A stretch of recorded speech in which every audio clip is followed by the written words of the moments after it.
British వారికి తల వంచడానికి నిరాకరించిన యోధుడు, లొంగిపోవడానికి బదులు మరణాన్ని ఎంచుకున్న యువరాజు. ధైర్యం, ద్రోహం మరియు త్యాగం ఒక కథ ఇది.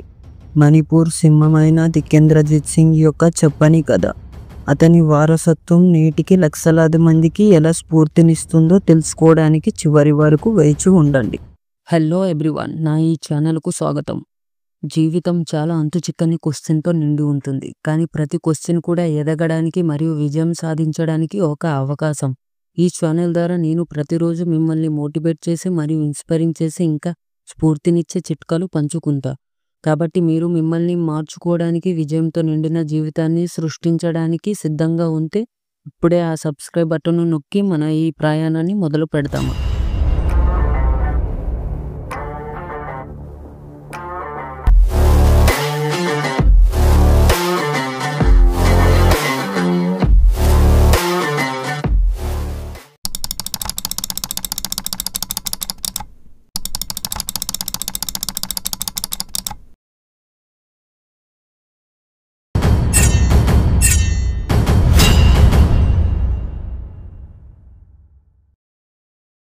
తికేంద్రజిత్ సింగ్ 1856 డిసెంబర్ 29 ఈశాన్య భారతదేశంలోని మణిపూర్ రాజ్యంలో ఉన్న కంగ్లేపాక్ అనే ఒక ఊరిలో జన్మించారు.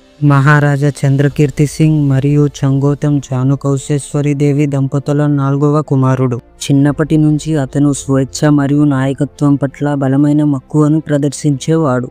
అతను ఒకే నమ్మకంతో పెరిగేవాడు: మణిపూర్ బ్రిటిష్ నియంత్రణ నుండి విముక్తి పొందాలి, భారత పౌరులు స్వేచ్ఛగా తిరగాలి అని. అయితే అంతలోనే 1886లో మహారాజా చంద్రకీర్తి గారికి ఆరోగ్యం క్షీణించి మరణం పొందారు. తర్వాత అతని పెద్ద కొడుకు అయిన సూరచంద్ర సింగ్ సింహాసనాన్ని అధిష్ఠించాడు. అంతలోనే విభేదాలు తలెత్తాయి రాజసోదరుల మధ్యన. 1890లో తికేంద్రజిత్ సింగ్ మరియు అతని సోదరుడు కులచంద్ర సింగ్ రాజు సోదరులు ఇద్దరు రాజభవనంపై దాడి చేశారు.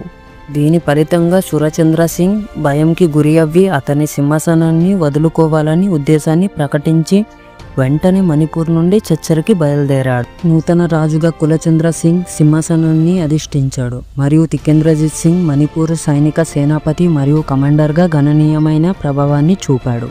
ఇంతలోనే మణిపూర్ నుండి దూరంగా ఉన్న సూరచంద్ర సింగ్ అతని సింహాసనాన్ని తిరిగి పొందడానికి సాయం కోసం బ్రిటిష్ వారిని విజ్ఞప్తి చేశారు.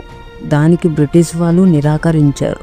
బ్రిటిష్ వారు ఇక్కడే ఒక ప్లాన్ చేశారు. బ్రిటిష్ వారు తమకు విధేయత చూపే పాలకుడిని కోరుకున్నారు. తికేంద్రజిత్ సింగ్ ధైర్యవంతుడు మరియు స్వతంత్ర నాయకుడు కావడంతో బ్రిటిష్ ఆధిపత్యానికి అతిపెద్ద అడ్డంకిగా మారాడు. బ్రిటిష్ వారు పట్టుదలతో ఉండి తమ లక్ష్యాలు సాధించాలంటే ఇదే సమయం అనుకొని యువరాజ్ కులచంద్ర సింగ్ను రాజుగా గుర్తించాలి అని నిర్ణయించుకున్నారు. ఇదే సమయం ఎంచుకొని రాజవంశ అల్లరులకు కారణమైన ప్రధాన వ్యక్తిగా సేనాపతి తికేంద్రజిత్ సింగ్ను పదవి నుంచి తొలగించి తమకు అప్పగించాలని యువరాజ్ కులచంద్ర సింగ్కు వీలునామా రాశారు. దానికి కులచంద్ర సింగ్ తిరస్కరించాడు. దీనికి వ్యక్తం చేస్తూ మణిపూర్కు బ్రిటిష్ సైనిక దండయాత్రను పంపారు. బ్రిటిష్ వైస్రాయ్ అయిన లార్డ్ లాస్డౌన్, అస్సాం చీఫ్ కమిషనర్ అయిన JUW కెవింగ్టన్ సేనాపతి తికేంద్రజిత్ను అరెస్ట్ చేయాలని ఆదేశించాడు. 1891 మార్చిన కర్నల్ స్కేన్ ఆధ్వర్యంలో 400 మంది సైనికుల దళాలతో మణిపూర్కి చేరుకుంది. British governor general of India కోరిక మేరకు తికేంద్రజిత్ సింగ్ను తమకు అప్పగించమని రాజా కులచంద్ర సింగ్ను కోరారు.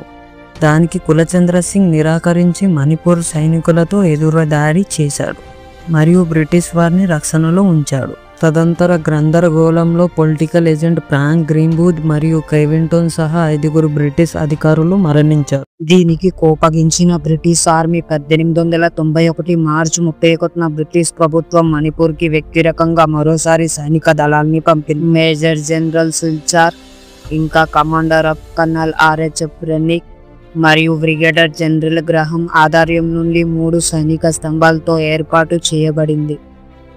ఈ యుద్ధంలో తికేంద్రజిత్ సింగ్ మణిపూర్ సైనిక నాయకత్వం వహించాడు. చివరికి ఓటమి పాలు అయ్యాడు. బ్రిటిష్ సైన్యం 1891 ఏప్రిల్ 26న కాంగ్లా ప్యాలెస్ను స్వాధీనం చేసుకుంది. మేజర్ మ్యాక్స్వెల్ ప్రధాన రాజకీయ ఏజెంట్గా బాధ్యతలు స్వీకరించాడు. తర్వాత బ్రిటిష్ వారు మణిపూర్ రాజ్యంలో ఉన్న సంస్థలపై పరోక్ష పాలన సాగించారు. మైనర్ అయిన చురచంద్ర సింగ్ను మణిపూర్ సింహాసనంపై ఉంచారు. తికేంద్రజిత్ సింగ్ ఇక అతని సోదరుడు కులచంద్ర సింగ్ మరియు మణిపూర్లో ఉన్న ఇతర నాయకులు దాడి తర్వాత తదనంతరం అజ్ఞాతంలోకి వెళ్ళిపోయారు. చివరికి బంధించబడ్డారు. తికేంద్రజిత్ను మే 23 సాయంత్రం అరెస్టు చేసి జైల్లో పెట్టారు. బ్రిటిష్ వాళ్ళకి ఎదురు తిరిగినందుకు బ్రిటిష్ సైనిక కోర్టు అతనిని మరణశిక్ష విధించింది. ఆగస్టు 13, 1891న ఇంపాలో భారీ జనసమూహంలో తికేంద్రజిత్ను బహిరంగంగా ఉరితీశారు. అతను చివరిగా అన్న కొన్ని మాటలు: నేను చనిపోతాను, కానీ నా ఆత్మ ప్రతి మణిపూర్ హృదయంలో నిలిచి ఉంది. తికేంద్రజిత్ సింగ్ కేవలం ఒక యోధుడు మాత్రమే కాదు, అతను ప్రతిఘటనకు చిహ్నం మరియు లొంగిపోవడానికి బదులుగా మరణాన్ని ఎంచుకున్న నిజమైన హీరో. అతని కథ మనందరికీ ఒక పాఠం. అన్యాయాన్ని ఎదుర్కొని ఎప్పుడు వెనక్కి తగ్గకూడదు. ఈ కథ మీకు స్ఫూర్తిదాయకంగా అనిపిస్తే ఈ వీడియోని లైక్ చేయండి మరియు షేర్ చేయండి. ఇట్లాంటి ధైర్యవంతుడు హీరో గురించి మీ ఆలోచనలు కింద కామెంట్ చేయండి. మరిన్ని అద్భుతమైన చరిత్రాత్మక కథల కోసం మా ఛానల్కు సబ్స్క్రైబ్ చేయండి.